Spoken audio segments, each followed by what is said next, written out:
Fala galera, sejam bem-vindos ao Pitaco. Eu sou Bruno Oliveira e o vídeo de hoje para falar sobre Fluminense Atlético, né? Atlético Mineiro e Fluminense. Mais uma rodada do Campeonato Brasileiro, mais um vexame do Fluminense, mais uma derrota do Fluminense. E vamos trazer tudo sobre isso aqui nesse vídeo, fazer um apanhado rápido sobre o que foi essa partida, beleza? Então vamos lá, vamos nessa.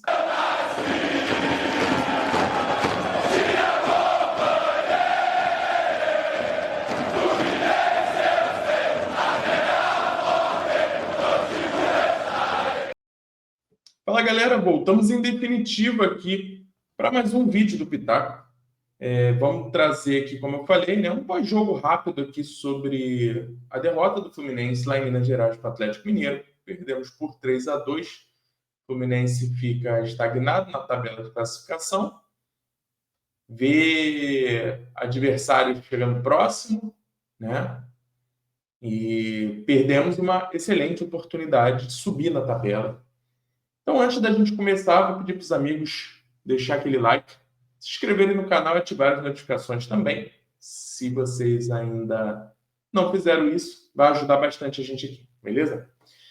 Vamos lá, vamos começar falando um pouquinho sobre o jogo, né?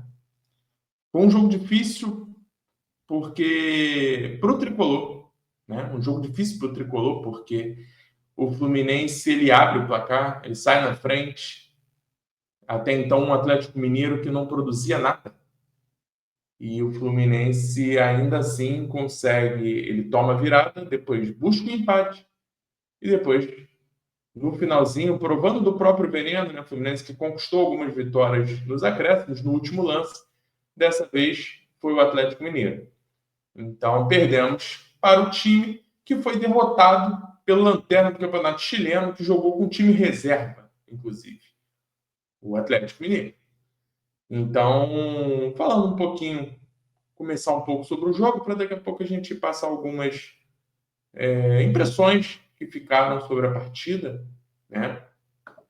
O Fluminense ele começa o jogo com Fábio, Samuel Xavier, Thiago Silva, né, uma surpresa na escalação, Freitas e Fuentes. No meio, outra surpresa, a entrada do Bernal. Então, a gente vem com 3 volantes, né? Um Bernal, a gente vem com o Martinelli e o Nonato. E na frente, Canóbio, Arias e Everaldo. Tá? E aí, como é que o jogo se desenha, né? O jogo no primeiro tempo ele foi um jogo muito ruim. Um jogo que os times pouco conseguiram criar. Então, não foi uma partida ruim exclusivamente do Fluminense no primeiro tempo. O Atlético Mineiro também muito mal. A gente pode falar que a primeira chance mesmo acontece aos 37 minutos do primeiro tempo, quando acontece um lance que o Samuel Xavier ele vem em diagonal, passa para o Everaldo, o Leão que tenta dar o bote, erra o bote, né, na bola, e o Everaldo faz aquele movimento que ele fez já 2 gols com a camisa do Fluminense da mesma maneira. Ele já domina girando, domina com a direita, já girando e finalizando com a esquerda.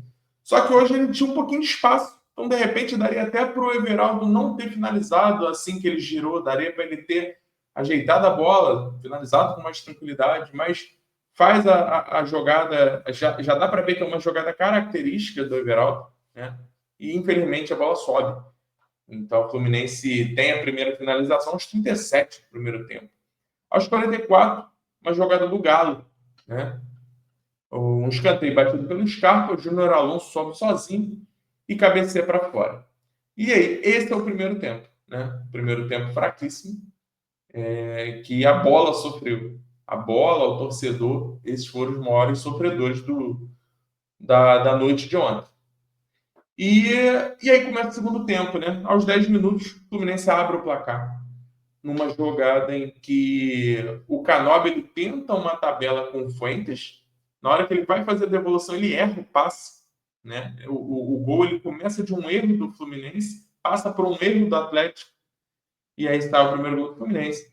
A partir do momento que o Canóbio erra o passe, o Leão ele tenta sair jogando com um passe em elevação, erra, e aí a bola sobra livre para o Canóbio. E aí o Canóbio bate de primeira, de pé direito, uma finalização muito bonita. Inclusive, a bola vai lá no cantinho e 1-0 Fluminense.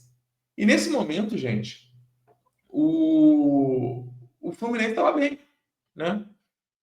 Voltando ao primeiro tempo, o Fluminense, ele com essa formação nova que o Renato escalou, o Fluminense ele jogou num 4-4-2. A gente jogou num 4-3-3 até os 10 minutos mais ou menos do primeiro tempo e depois houve uma mudança tática dentro do próprio jogo sem mudar jogadores.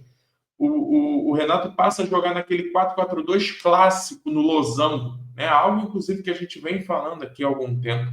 Então, ele tem o Bernal à frente da zaga, tem o Martinelli, um pouquinho na frente do Bernal, mais do lado esquerdo, o Nonato do lado direito. Então, esses dois jogadores, né, com aquela liberdade para fazer a ida e a vinda. Então, muitas das vezes eles baixavam, o Fluminense fazia ali uma linha com os 3 volantes. Quando eles subiam, eles encostavam no setor ofensivo. Subiram um pouco, né? Mas pelo menos na parte defensiva o Fluminense conseguiu fechar bem, se defender bem. No primeiro tempo não deu situações para o Atlético Mineiro. Então o Fluminense vinha bem. E por que virou um 4-4-2? Porque o Aras ele sai da direita e passa a ir para o centro com liberdade para jogar. Então a gente passou a ver o Aras flutuando pelo lado esquerdo, pela direita, pelo meio, recuando para buscar jogo.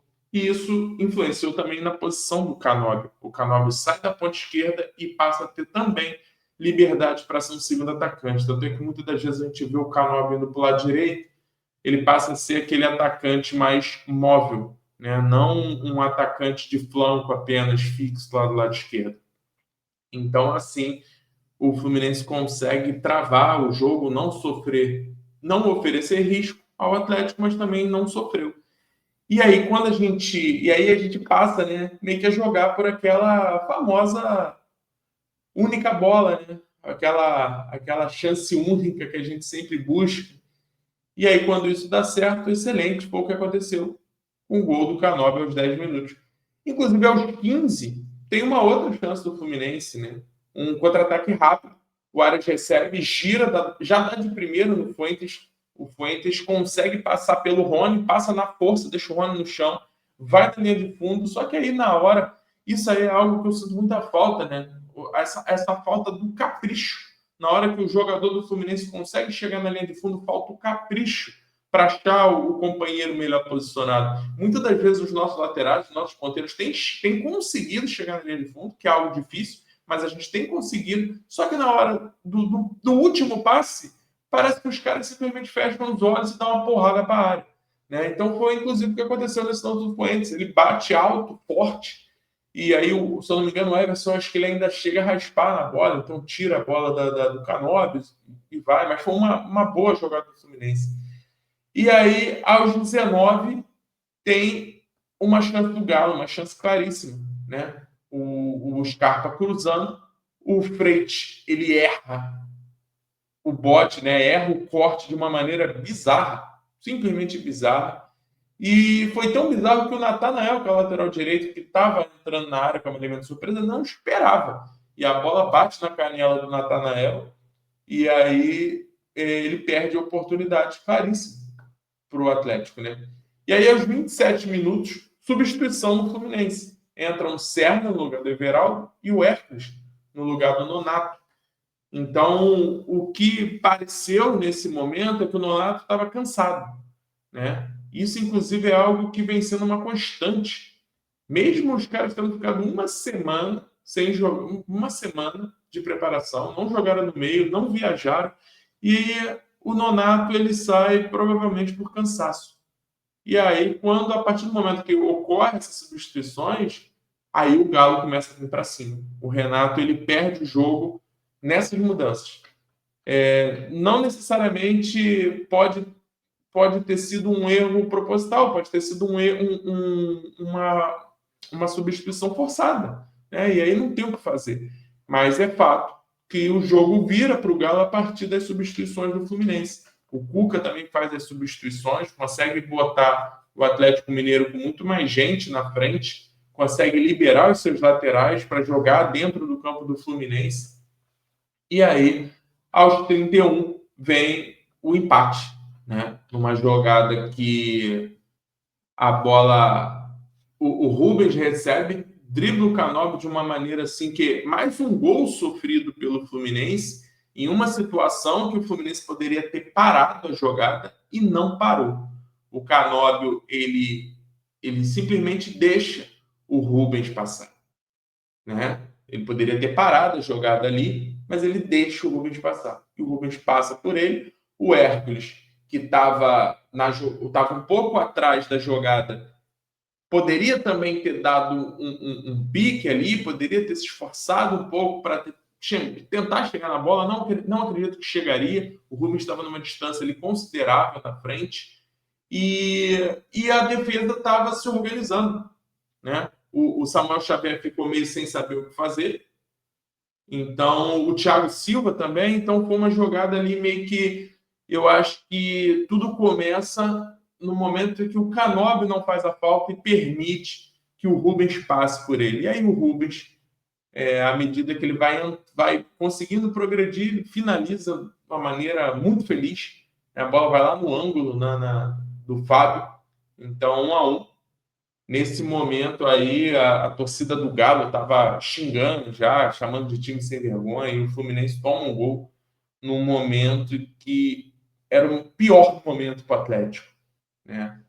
Aí, aos 34 minutos, mais uma chance do Galo e outra jogada por cima, né? O Scarpa bate o escanteio, os escanteios do Galo foram um perigo constante para o Fluminense. Então, o Scarpa bate o escanteio, o Leão voa por cima do Samuel Xavier, cabeceia por cima. Aí, depois, aos 38, o gol do Galo, o gol da virada. O Hulk, numa jogada que começa num contra-ataque do Fluminense, o Serna escorrega e perde a bola lá na defesa, e o Galo sai sempre pelo lado esquerdo, sempre pelo lado direito do Fluminense, né? Explorando ali o lado do Samuel Xavier, que fez uma partida simplesmente tenebrosa. Samuel Xavier é o pior jogador em campo ontem, com toda certeza. E aí a bola é aberta para o Hulk quase sem ângulo, finaliza com muita força, o Fábio faz a defesa, e aí no rebote, meu amigo, você tem o Freitas olhando, o Fuentes olhando, todo mundo olhando para a bola e esquecendo de olhar o adversário, né? E aí o Júnior Santos vem entre o Fuentes e o Freitas e só empurra para o gol, né? Mais um gol assim totalmente evitável se a gente tivesse com os jogadores naquele momento prestando atenção na jogada, e algo que vem acontecendo bastante, né? Os jogadores do Fluminense totalmente desligados, olhando para onde não deveria olhar, se desprendendo do adversário. E a gente não sabe que não pode ser assim. E aí 2-1 para o Atlético Mineiro. Logo depois, aos 43, aí vem mais uma. Aos 40, né? Aos 40 vem o gol do Fluminense, o gol de empate do Fluminense. O Martinelli ele recebe a bola na intermediária, e aí um gol que é muito a cara do Martinelli, né? Acontece, define muito o Martinelli ali. O Martinelli recebe a bola e para. E aí o adversário vem, o Hulk, né? Vem, toma a bola do Martinelli por trás, assim, de uma maneira impressionante de fácil. Só que ao mesmo tempo ele se enrola e a bola sobra para o Martinelli de novo. E aí vai o outro Martinelli. O Martinelli é como se fosse um médico, um monstro. E aí o Martinelli, quando joga bem, Martinelli dá um passe assim, de camisa 10, um passe sensacional, furando a defesa, e acha o Serna. O Serna ali na posição de centroavante, finaliza também tirando do goleiro, um bonito passe, uma bonita finalização, um bonito gol.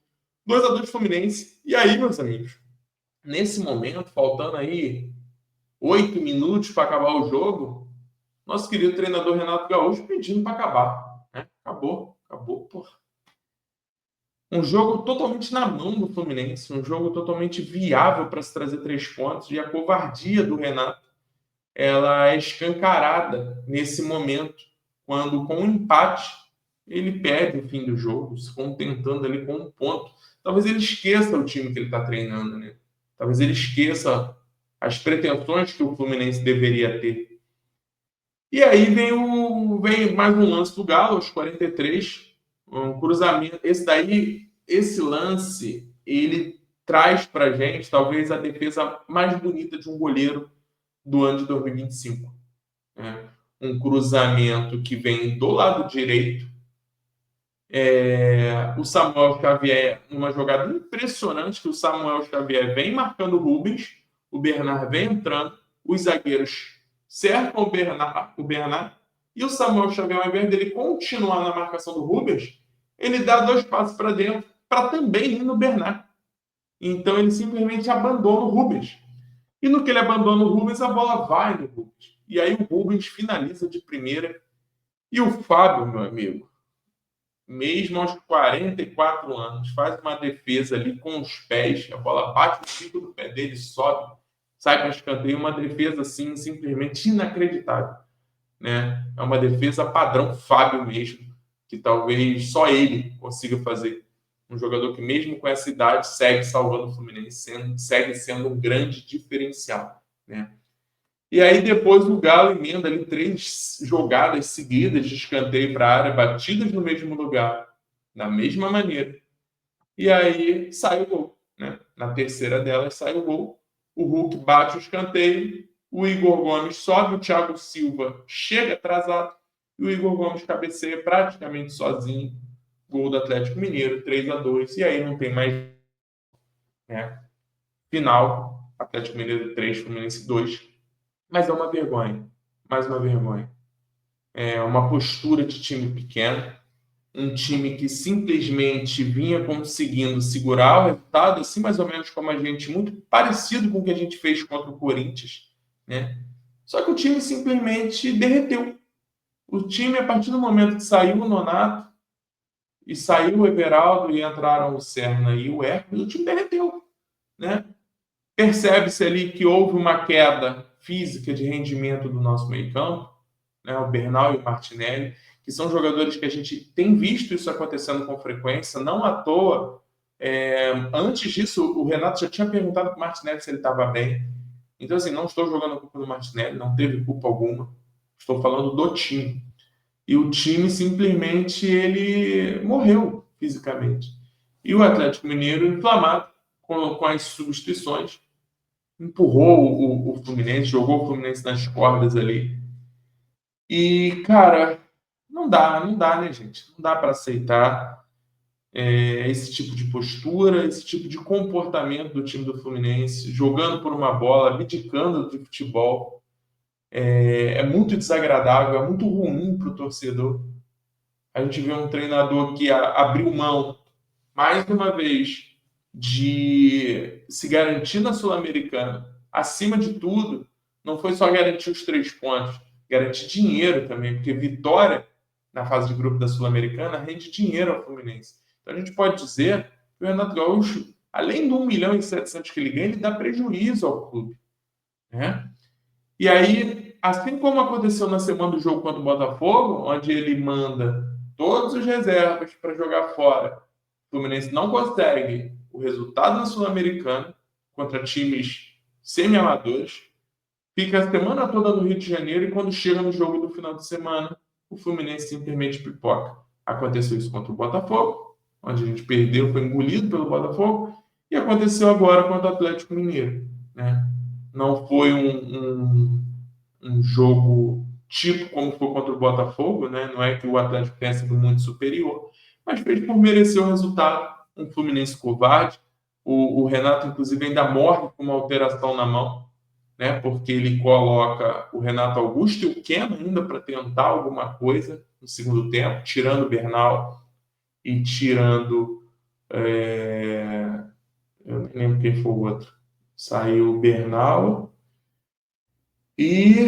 Peraí, eu acho que eu anotei isso aqui. Não, anotei não. Enfim. Entraram. Ah, e o Canóbio. Entraram o Renato Augusto e o Keno. E é isso. Mais um jogo. Mais um jogo onde a gente vê que falta elenco, falta jogadores com um, um mínimo de respeito ali com a história do Fluminense, de entender a grandeza do Fluminense. Falta qualidade, falta tudo. nesse time do Fluminense. A gente tem hoje algo muito parecido com o que a gente tinha com o Mano Menezes. E a gente apenas trocou de treinador. Né? Um treinador que peca a covardia, que taticamente o time é uma bagunça, que é totalmente dependente de John Aras. Então, hoje, um dia que o Aras não rende, o Fluminense também deixa muito a desejar, né? E a gente viu isso hoje. Hoje foi um dia que o Aras não foi muito bem. E aí a gente fica sempre na mão do individual. Porque se depender do coletivo, o Fluminense não tem nada. O Fluminense não tem jogadas. O Fluminense não tem nem mesmo uma convicção. Porque a gente vê que um jogo, aí vai e joga o Keno, aí no outro joga o Canóbio, aí no outro já entra o Bernal, aí no outro entra o Nonato. Tudo bem, entendo, né? O jogador que se destaca no treinamento, se destaca nos jogos, ele vai ter a oportunidade. Mas simplesmente nomes por nomes, sem analisar adversário, sem analisar tipo de jogo, sem analisar características, né? Isso me cheira muito um treinador velha guarda do nível do futebol brasileiro. E o futebol mudou. O futebol não aceita mais esse tipo de profissional.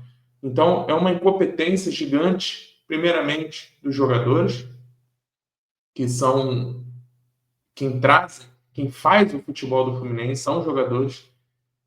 Então, não adianta, mas esse elenco é horroroso. Não sei se é horroroso. Será que outros elencos são tão melhores do que os nossos? O elenco do Fluminense, ele se torna um elenco aceitável quando a gente olha 80, 90% dos outros elencos do Brasil. Não é muito diferente ao que tem, só muda os nomes, gente. Mas o futebol brasileiro está muito equilibrado. Tirando aí talvez o Palmeiras e o Flamengo, o resto é tudo muito parecido.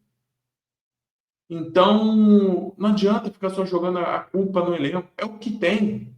A gente vai usar isso de muleta até quando? Tem que fazer esse time jogar. O time já mostrou que pode jogar. Tem jogadores de qualidade. Mas precisa ter um trabalho digno, decente, condizente com a grandeza do Fluminense. E o Renato, nesse momento, ele está longe de fazer isso. Longe. E aí, sangra o torcedor tricolor. Né? Sangra o torcedor tricolor que, mesmo quando ganha, não consegue convencer, não consegue jogar um futebol minimamente aceitável ali, que a gente olhe e acredite nesse time. O mesmo esporte, por exemplo, que a gente veio ganhar com gol no final, nos acréscimos, foi o mesmo esporte que tomou uma porrada de 4-0 do Cruzeiro em casa, de uma maneira bem tranquila. Então, me preocupa, porque a gente sempre, o torcedor ele é iludido. Uma, duas vitórias faz a gente pensar em título, pensar em boas atuações, e aí o nosso treinador dá um banho de água fria, né? Jogadores que estão acomodados. Tem muitos jogadores que a gente vê que, principalmente jogadores ali, talvez, dos remanescentes, né? Jogadores que têm aquela eterna gratidão, como eles mesmos já falaram várias vezes. Eles não entendem que o Fluminense continua, que o Fluminense não morreu em 2023. E a gente precisa mudar isso. A gente precisa mudar isso. O Fluminense precisa de sangue novo. O Fluminense precisa de jogadores que queiram estar ali, que queiram, que tenham mentalidade de que podem ser jogadores do Fluminense. E, acima de tudo, jogadores que joguem bola. Não adianta ter mentalidade se você for bagre. Né? Tem que jogar bola, tem que se esforçar, tem que correr. A gente vê, por exemplo, na jogada do primeiro gol do Atlético, quando o Hércules tá do lado da jogada, tá certo, ele não chegaria, ele não foi o responsável pelo gol, mas a gente vê um jogador jovem, um jogador que está tentando ganhar o seu espaço no Fluminense, sem um esforço mínimo para tentar ajudar. Era uma situação, é um contexto, jogadores como Hércules, como Canóbio, como Lescano, como Lavega, Everaldo, todos os outros que chegaram, Bernal, jogadores que buscam espaço, jogadores jovens, né? Tirando aí o Everaldo, são jogadores, meu amigo, que deveriam estar comendo grama, saindo, sangrando de campo. E a gente não vê isso. A gente não vê. Inclusive, aí a gente assiste no final do jogo uma entrevista forte do Thiago Silva, né? Cobrando os seus companheiros. E com razão, com razão. A gente não vê os caras se indignando dentro de campo, se cobrando dentro de campo. E parece que é só mais um dia de trabalho. Isso é uma vergonha. Os caras não entendem onde eles estão jogando. É uma vergonha para qualquer instituição. Eles poderiam estar no Mirassol. Seria uma vergonha para a instituição que eles estão defendendo. É o trabalho dos caras. Eles precisam ter a dedicação, é o mínimo. E o Fluminense peca em tudo. O Fluminense parece que está ali fazendo um favor. Jogando após comer uma feijoada. É difícil, gente. É muito difícil, né? Então, a gente tem os jogadores. A gente tem o Renato Gaúcho, que faz um trabalho pífio até aqui. Mesmo com alguns resultados. Mas trabalho é pífio. E aí, principalmente, os grandes responsáveis. O senhor Mário Bittencourt, o senhor Paulo Angione, são os representantes do Fluminense, que fazem o futebol no Fluminense. E simplesmente é isso aí que a gente vê. A gente sai de um time campeão há 2 anos atrás, com grandes jogadores no elenco, grandes jovens no elenco, possibilidade de fazer muito dinheiro, de reforçar o time, ganhar muito mais títulos.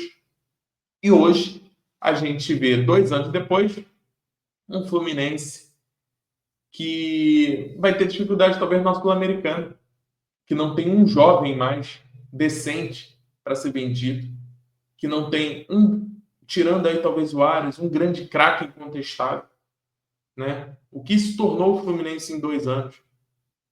Essa talvez seja um dos maiores cases de insucesso do futebol brasileiro nos últimos anos.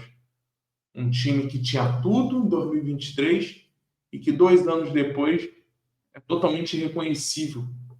Um time minúsculo, um time que não respeita a grandeza da instituição, que não respeita o seu torcedor, que fazem o que querem, apenas pensando na continuidade do poder, seja ele numa SAF, seja ele emplacando o seu candidato.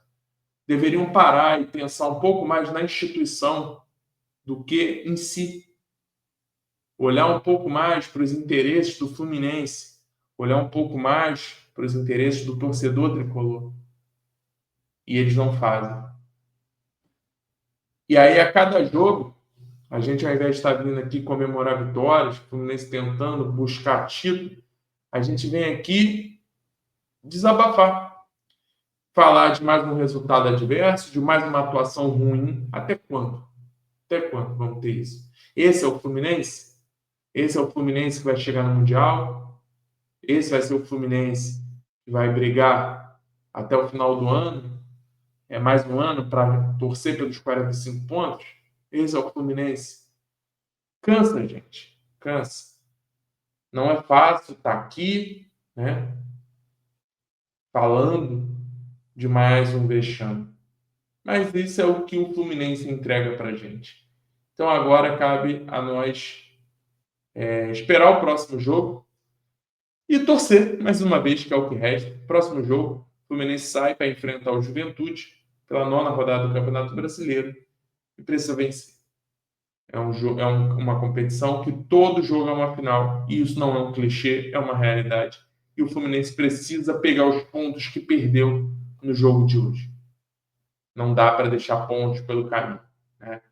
Então é isso, galera. Fiquem bem, saudações colores. Até a próxima. Valeu.